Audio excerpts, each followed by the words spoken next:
सावित्रीने यमदेवाकडे फक्त नवरा नाही मागितला, तर तो मिळवला.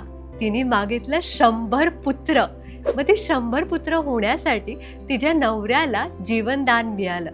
आणि हेच आपण बेबी विजन चार्टमध्ये मुलींना सांगतो. आपला संकल्प जेवढा स्पेसिफिक असेल तेवढा तो संकल्प पूर्ण करणं देवाला, युनिवर्सला सोपं होऊन जातं. म्हणजेच आपण नेहमी म्हणतो की अरे मला बाळ दे, मला बाळ दे, पण ते बाळ एक्झॅक्टली कधी दे, किती बाळ दे, ते बाळ कसं असलं पाहिजे, त्या बाळामध्ये कुठले कुठले गुण यायला पाहिजे, हे आपण मुलींना शिकवतो with the help of baby vision chart. म्हणजे ऑफकोर्स संकल्प त्यांचा असेल, त्यांना ठरवायचं की त्यांचं बाळ कसं असलं पाहिजे, पण प्रत्येक संकल्प हा जेवढा स्पेसिफिक असेल तेवढं देवाला आपल्याला तथास्तु म्हणणं सोपं होऊन जातं. म्हणूनच या वटपौर्णिमेला मी तुम्हाला सगळ्यांना सांगेन की वडाची पूजा, उपवास ह्याच्यासोबतच आपलं जे विजन आहे ते स्पेसिफिक ठेवा.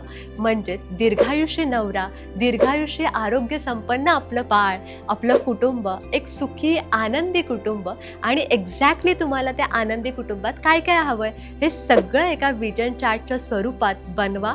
म्हणजे त्याची तुम्हाला सुद्धा क्लिअरिटी येईल आणि आपल्या कृष्ण परमात्म्याला पण कळेल की आपल्याला एक्झॅक्टली काय हवंय आणि कधी हवंय.